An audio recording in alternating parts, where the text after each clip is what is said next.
I found our school before I even thought about getting pregnant, because I found it first as a teacher. So I think that's the way to go. Find a school before the kids. That would be my advice. Barring that, I'm a proponent of getting to know your human being first, and then finding a place that you feel will help you raise them to be what's living in them.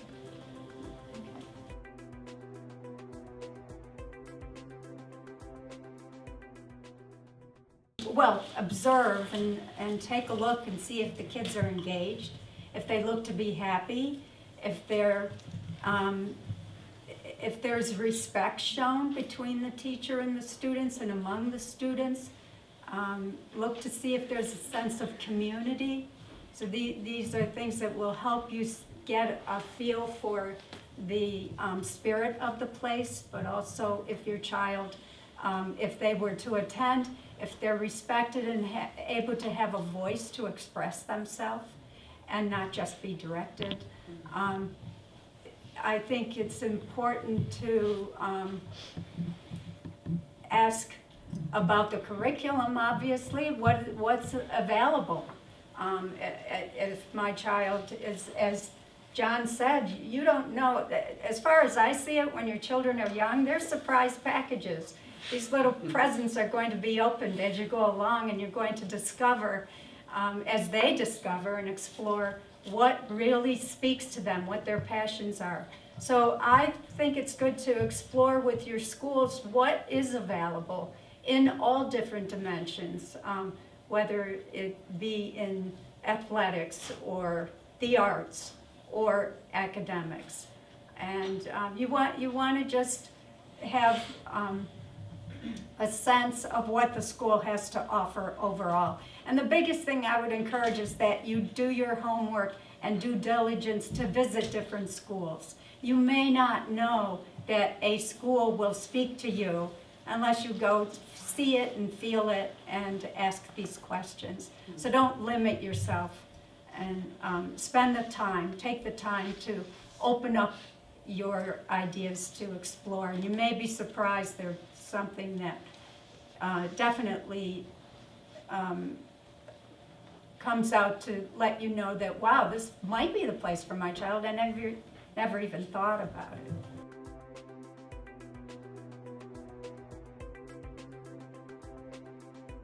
So I would say, beyond the initial open house, which can give you a really good sense of the overall feel of the school, I think it's really important to visit when the kids are there and school is in session.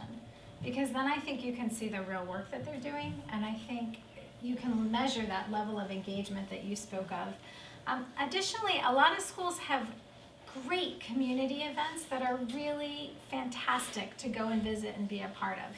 So you're going to get one view if you go during the school day and you're visiting and you're seeing like, oh, these kids are engaged in this robotics activity, or they're engaged in this science experiment, or they're building a spaceship, or they're playing outside, or we have a great nature playground on our campus, and kids are doing something different every day. I mean, one day I was eating a potion that made me see rainbow kittens everywhere. And you don't, that's one view of a school, but I think you have a limited view just in looking. I think it's important to try to attend community events so that you can also get to know other families, and from them you can really gauge what do they feel are the school's strengths? Why have they chosen that school for their child? What is it that draws them to the community? It gives you a sense of the diversity of the community, the interests of the families, the way that the kids not just interact with each other, but also with older people too. You can see.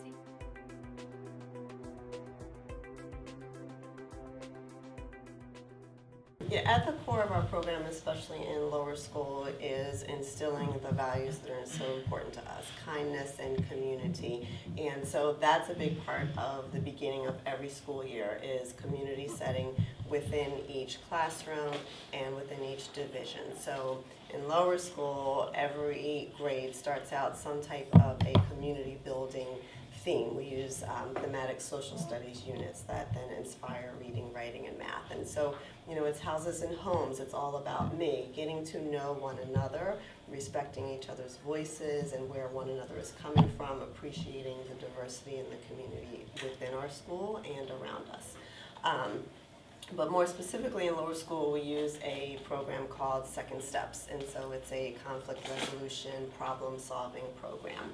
And so, at the youngest ages in pre-K, it's role playing and how do I break into a group that's already playing and I want to play too, like we adults do when we go to these social events. How do I go in and introduce myself? So, we do those types of role playing activities with kids to get them started developing those social and emotional skills. As they move up throughout lower school, it becomes more complex. Lots of role playing, puppets will come into the classroom and help kids with that process as well. Once they get into third grade, then there's also kind of a health piece that's tied into it, a holistic approach to social emotional learning and the health piece as well. So that program really helps us a lot. And then throughout middle and upper school, we have an advisory program that really supports students so that students have that one teacher who's kind of like that representative of the homeschool connection.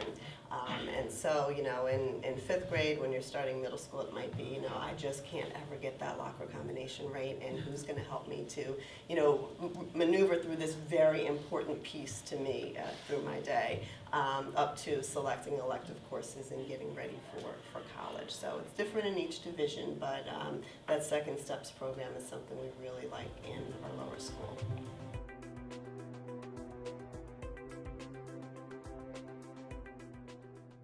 Delegate dance depending on the age of your child.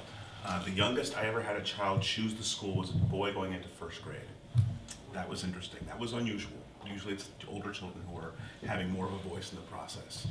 You have to decide for your child when you want your child to have that voice in the process. Certainly for middle school and upper school, you absolutely want to bring your child on visits. You want to bring your child to an open house.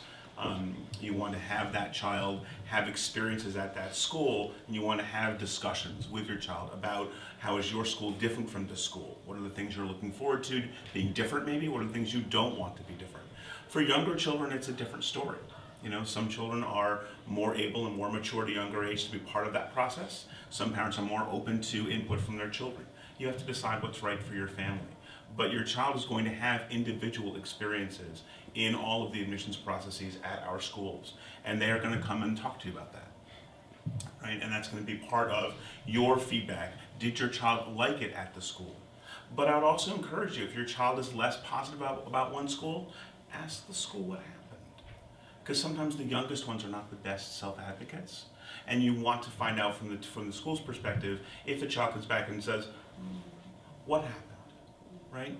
Because you want to explore that. Because I think the school's reaction to that is going to tell you a great deal about what your experience as a parent of a child at that school might be should something go wrong. And the way things go with schools, there's always bumps in the road.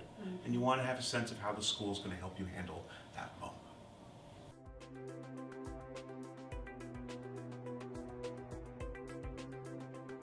It's important to recognize, most importantly, that not every school is the right school for every child. And so keep that in mind as you go through the process.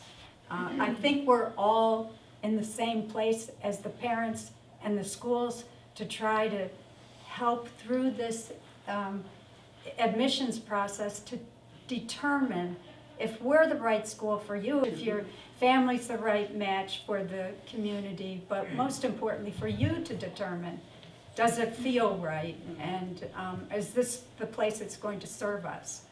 And by all means, we're not right for everybody. So it's a process, and it's a nice one.